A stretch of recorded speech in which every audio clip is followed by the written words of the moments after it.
What? If you've seen Made in Abyss, Dawn of the Deep Soul, you might have had a similar reaction to that now infamous Papa Pole scene, and we'll get to that. But first, I want to explain how everything you need to understand the movie can be found in just 3 words in the title. Welcome, anime fans. So first off, this video contains massive spoilers for the movie. So if you haven't seen it yet, I strongly recommend that you go check it out first. Also, while this is an animated movie with children as the protagonists, it is not meant for kids. This is a horror movie, and it contains a lot of potentially disturbing images. Sentai rates this TVMA for good reason. At the time of recording, you can go stream the movie at High Dive.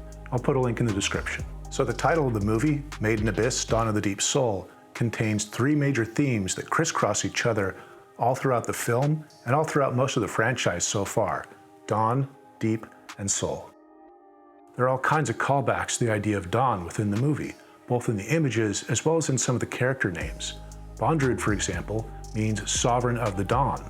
Prushka's name, according to the film, means Flower of Dawn, but it also literally in Russian means a cinnamon bun. Also, because Prushka's name was given to her by Bondrewd, and he's the Sovereign of the Dawn, that implies some form of ownership or control that Bondrewd has over Prushka. Special grade relics like Reg are called Aubades. Aubade is a French word that means Song to the Dawn. Since Bondrewd is the Sovereign of the Dawn, you can see him as the ruler of the Aubades, or the most powerful relics within the Abyss. Riko confirms that Bondrewd has at least one special grade relic called the Zoaholic. More on that later. Throughout a lot of art, dawn is used as one of the more powerful symbols of hope, beginnings, and renewal. And that image of the rising sun is used as a counterpoint in the movie to balance some of that dark horror that pervades much of the rest of the film. One of Prushka's main goals is to see the dawn, which makes sense for a kid who was born and raised in the Abyss. Dawn as a symbol is also very similar to spring, in that they both symbolize the return of light, life, and hope, but they're preceded by definition by a period of darkness. Which brings us to our next point. One of the prevailing themes in the whole Made in Abyss franchise is this descent into deeper and deeper realms, both physically in terms of location, but also metaphorically in terms of darker themes and the severity of loss that our characters experience. As Riko and Reg go further into the Abyss, the stakes get more serious and the themes get darker and darker. Think about it from just a physical injury standpoint. There's always a threat of death within this show, but just as the physical toll of the Abyss's curse increases the farther down that you go, what the characters physically lose also increases. On the upper levels, Riko or Reg might get knocked unconscious, maybe strung up naked, that's about it. Towards the end of the first season, Riko gets poisoned and her arm is nearly amputated. I'm not going to show it because that's probably pushing YouTube guidelines a little far, but her arm is at least halfway severed. That's why it's important that it's Reg's arm that is completely severed in the movie. Not only are his arms his main source of power to defend himself and Riko, but the complete severing of his arm shows that the movie is able to go a step further than the first season in terms of physical loss, now that the characters have descended even further into the Abyss. Bondrewd literally has a machine that can move souls around. It's called the Zoaholic. Zoa is the plural of zoon, which is any of the individuals of a compound organism. And holic means somebody who is dependent on something, just like an alcoholic is dependent on alcohol. So the Zoaholic means that Bondrewd's life is dependent on being part of a compound of individuals, just like the individual polyps that make up a coral reef. A zoa can also refer to all of the individuals who were spawned from a single egg or a single clutch of eggs, like all those eggs in a frog glop, whatever that's called, that has all the, the eyeball-looking eggs that has the tadpoles. At one point, Bondrewd explains that all of his previous selves that were spawned from the original living human were judged by the Abyss to not be living beings. So they form a Zoa in the sense that they all had the same singular origin, that original man, and then together they form up one compound formation. One of the things that makes Bondrewd such a terrifying villain is that he treats souls like consumable commodities, both his own and those of other people, especially children. He rips open their physical bodies and extracts their souls, which he then stores inside of these neatly transportable boxes cartridges. At one point, Bondrewd explains that when you descend into the abyss and then you try to come back up, you're hit with two different effects. There's the curse, but there's also what he calls the blessing.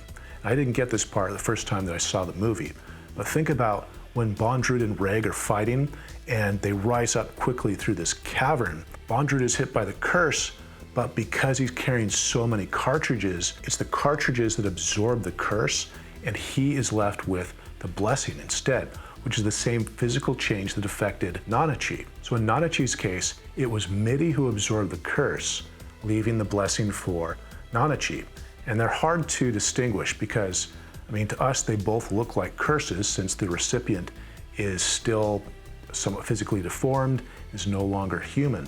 Apparently, the greatest gift of the abyss is to become a furry. Prushka was one of the cartridges that protected Bondrewd during his ascent, and she was basically crushed and stripped away until she was just this pulsating box of fluid and soul. And when Prushka is transformed into a white whistle that looks a little bit like a human heart made out of bone, it's as though Riko is literally wearing Prushka's soul. And that's going to be the key to descending further into the abyss. So everything in this movie fits together so well. You've got great production values, really consistent tone of direction, interlocking themes, and then you hit this one scene where the tone hits a pretty big shift. It can be really jarring.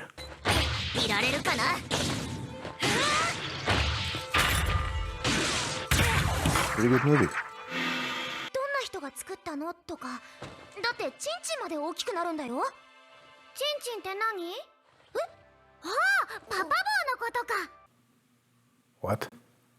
Okay, so you might think at first that this scene shows us something weird about Prushka, since she just nonchalantly trots out a nickname for her father's erection.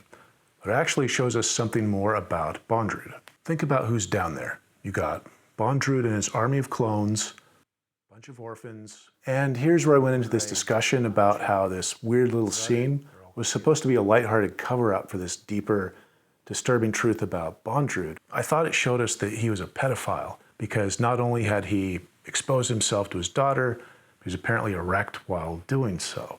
This would have explained a secondary motivation for why Bondrewd uses young orphans in his experiments. It also could have been what Ozen meant when she warned the kids that Bondrewd was an out-and-out scoundrel, because she knew she's sending this 12-year-old girl and a robot buddy to go see this villain who was sexually attracted to children. Turns out, that doesn't seem to be the case, at least according to one source that I found.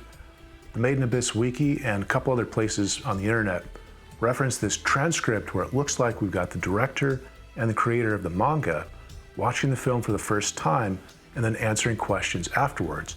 I'll put a full link to the transcript down below. They get asked directly about the Papa Pole scene, and here's what the transcript says. Papa Pole doesn't mean Bondrewd's pole specifically, but refers to the stick that helps make you become a papa, i.e. male genitalia in general. Prushka learned about it when dissecting an animal with Bondrewd. Bondrewd didn't show his to her. Takeshobo, the Japanese publishing company that publishes the Made in Abyss manga, would immediately shoot that down if that happened.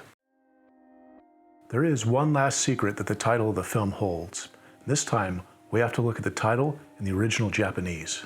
In Romaji, the Japanese title is Made in Abyss, Fukaki Tamashi no Reime. I'm getting this from JapaneseParticlemaster.xyz. I'll put a link to that in the description. The kanji character of Tamashi consists of the following two parts: a kanji character used in Japanese words related to the act of telling, and a kanji character used to mean a demon. This can also mean a dead person. From these two kanji components, we can understand that tamashi literally means dead person's telling. Many Japanese people believe that a person tells something through his or her soul even after he or she has died. So the Japanese word for soul, tamashi, is written with two kanji characters, one meaning demon or dead person, and one meaning telling a story. If you read it as demon, this is Bondrewd's story. If you read it as soul, this is Prushka's story. I prefer to read Dawn of the Deep Soul as the beginning of the story of the girl who died in the abyss. So, Made in Abyss, Dawn of the Deep Soul, fantastic movie, especially for fans of the series. I highly recommend it. Let me know what you thought of the movie down in the comments. If you like this video, hit the like button, maybe share this with another anime fan. Thank you for watching my first video ever. I'll see you next time.